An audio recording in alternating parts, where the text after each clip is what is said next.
ದಿನಾಂಕ 27/2/2024 ನಡೆದ ಕೆಡಿಪಿ ಸಭೆಯಲ್ಲಿ ಮಾಡಳ್ಳಿ ಗ್ರಾಮಕ್ಕೆ ಸೇರಿದ ಉತ್ತಂಗೇರಿ ಹುಂಡಿಯಲ್ಲಿ ಪಡಿತರ ವಿತರಣೆ ಮಾಡಿಕೊಡುವಂತೆ ಸಾಮೂಹಿಕ ನಾಯಕತ್ವ ರೈತರ ಸಂಘ ತಾಲೂಕು ಉಪಾಧ್ಯಕ್ಷರಾದ ಉತ್ತಂಗೇರಿ ಹುಂಡಿ ಮಹೇಶ್ ನೇತೃತ್ವದಲ್ಲಿ ಗುಂಡ್ಲುಪೇಟೆ ಆಹಾರ ನಾಗರಿಕ ಸರಬರಾಜು ಮತ್ತು ಗ್ರಾಹಕರ ವ್ಯವಹಾರಗಳ ಇಲಾಖೆಗೆ ಮನವಿ ಮಾಡಿಕೊಂಡಿದ್ದರು. ಅದರಂತೆ ಇಂದು ಆಹಾರ ನಾಗರಿಕ ಸರಬರಾಜು ಮತ್ತು ಗ್ರಾಹಕರ ವ್ಯವಹಾರಗಳು ಇಲಾಖೆಯು ಉತ್ತಂಗೇರಿ ಹುಂಡಿ ಗ್ರಾಮಕ್ಕೆ ಆಗಮಿಸಿ ಮಾಡಳ್ಳಿ ಗ್ರಾಮದಲ್ಲಿರುವ ಶ್ರೀ ಸೌಮ್ಯ ನ್ಯಾಯಬೆಲೆ ಅಂಗಡಿಯ ಮಾಲೀಕರ ಒಪ್ಪಿಗೆ ಮೇರೆಗೆ ಒಂದೇ ಲೈಸೆನ್ಸ್ ಅಡಿಯಲ್ಲಿ ಮಾಡಳ್ಳಿ ಗ್ರಾಮ ಹಾಗೂ ಉತ್ತಂಗೇರಿ ಹುಂಡಿ ಗ್ರಾಮಗಳಲ್ಲಿ ಪಡಿತರ ಪದಾರ್ಥಗಳನ್ನು ವಿತರಿಸಲು ಅನುವು ಮಾಡಿಕೊಟ್ಟರು. ಈ ದಿನ ಸಾಮೂಹಿಕ ನಾಯಕತ್ವ ರೈತ ಸಂಘ ಹಾಗೂ ಹಸಿರು ಸೇನೆಯ ಸಮ್ಮುಖದಲ್ಲಿ ಪಡಿತರ ಪದಾರ್ಥಗಳನ್ನು ಉತ್ತಂಗೇರಿ ಹುಂಡಿ ನ್ಯಾಯಬೆಲೆ ಅಂಗಡಿ ಉಪಕೇಂದ್ರದಲ್ಲಿ ವಿತರಿಸಲಾಯಿತು. ಗ್ರಾಮಸ್ಥರ ಮನವಿಗೆ ಸ್ಪಂದಿಸಿದ ಆಹಾರ ನಾಗರಿಕ ಸರಬರಾಜು ಮತ್ತು ಗ್ರಾಹಕರ ವಿವರಗಳ ಇಲಾಖೆಯವರಿಗೆ ಉತ್ತಂಗೇರಿ ಹುಂಡಿ ಗ್ರಾಮಸ್ಥರು ಧನ್ಯವಾದ ತಿಳಿಸಿದರು. ಗುಂಡ್ಲುಪೇಟೆ ತಾಲೂಕಿನಲ್ಲಿ ಇಂತಹ ಸಮಸ್ಯೆಗಳು ಹಲವಾರು ಗ್ರಾಮಗಳಿದ್ದು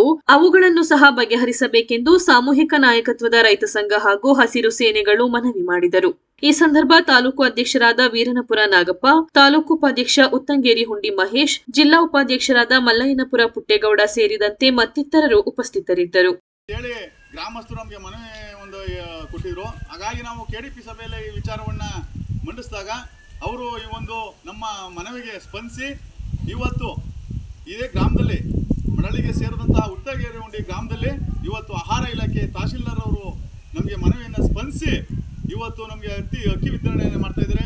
ಅದು ಸಹ ನಮ್ಮ ತಾಲೂಕು ಉಪಾಧ್ಯಕ್ಷರಾದಂತಹ ಮಹೇಶ್ರವರು ಇದಕ್ಕೆ ಬಹಳ ಒಂದು ಆಸ್ಪದವನ್ನು ಕೊಟ್ಟು ಈ ಒಂದು ಜನಗಳ ಒಂದು ಮನವಿಯನ್ನು ಸ್ವೀಕರಿಸಿ ತಂದು ನಮಗೆ ಕೊಟ್ಟಂತಹ ಸಂದರ್ಭದಲ್ಲಿ ಇವತ್ತು ಯಶಸ್ವಿಯಾಗಿ ಈ ಗ್ರಾಮದಲ್ಲಿ ಅಕ್ಕಿಯನ್ನು ವಿತರಣೆ ಮಾಡ್ತಾ ಇದ್ದಾರೆ.